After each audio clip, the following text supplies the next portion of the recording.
คำฟังไว้ฟังก่อนต้อนรับผีทั้งหลายสายเธอยิ่งใจจากของเขาข้าฟังเดินดีกันดีขาดีสาเก่าตานเป้าผีการมองถูกทำเมื่อการเดินว่าจะเดินก็เป็นวัฒนศาสตร์อย่าลือหายขาดแคลนของเก่าของเดิมอันมีกับเมืองโสมอนตาคนเขาอย่าลืมมองบุญเศร้าเขาจุกดีคนเขาขึ้นเดินดีคำฟังก็น้องผีทั้งหลายใส่เพื่อเธอยิ่งใจจากของเฮาข้าฟังเดินดีกำลีขาทิสาเก่าตามเป้ากี่การโตพัมเมืองการอันว่าเจริญ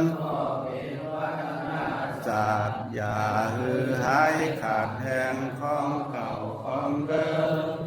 อันมีกำเมืองโจมอนตาคนเท่าอย่าหือมองบุญเศร้าเอาถูกมีคนเอาคืนเดินดีเขาที่เห็นไปวันอาทิตย์นะถ้าเป็นจันทร์สมเปิ้นนี่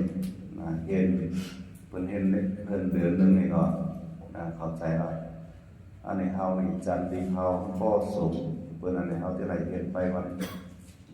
เล็กวันน้อยนะสุดท้ายเราถึงมาใครนิยายปันสิน50 80 10สมใช่ปันสิน50 80ไหนวะมาวายเนาะเกิดใครมาวาเกิดสิน50 80 10อ่ะเกิดใครมาวาเกิดของคำวายวะวายเนาะสินแปดวายวะให้มาวาเกิดสินแปดอ่ะไหนแกไหนวะสินแปดไหนทำงานวานเนาะจะไหนวานอ่ะอันนี้เป็นพื้นฐานมันเนาะเป็นพื้นฐานมันนี่ไหลเสร็จนะถ้าเขาไม่ได้พื้นฐานมันนี่ไหลเขาเห็นเมื่อเนี่ยเขากันไปไหนเสาเขาอยู่ในวันเนี่ยเขาปังกันไปไหน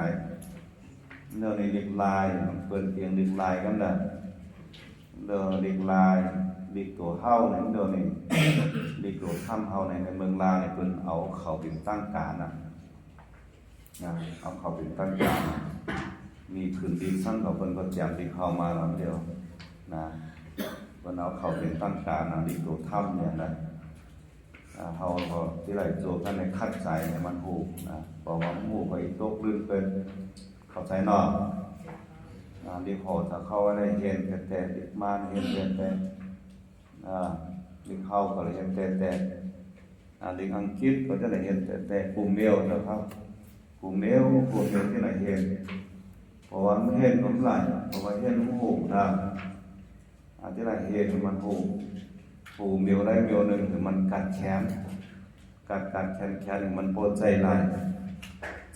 แล้วก็สืบโต๊ะเห็นต่างเมียวไปแทงมันขึ้นได้ไหมสงแทงเดินอยู่บนเอ็นความผูกันเพราะว่ามีความผูก็เหตุการณ์ไหลเหตุการณ์ไหลเหมือนเปิ้นเศร้าเฮาถูกผีคนเอาขึ้นเลยคำเลยก็เรื่องนั้นก็เป็นเรื่องกำสาโจมอนตาเฮาถูกผีเฮา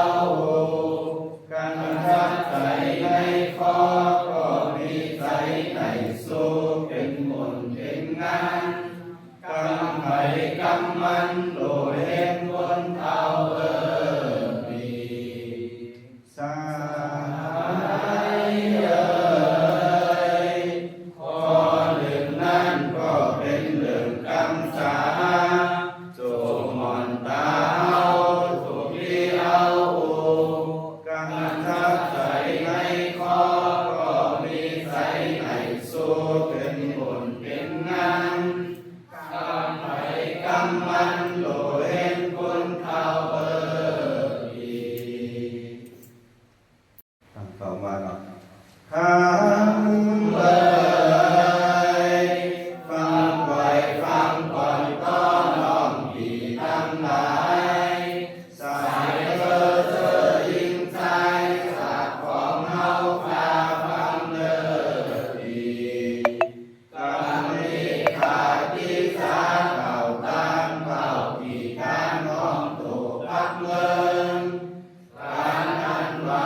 มัน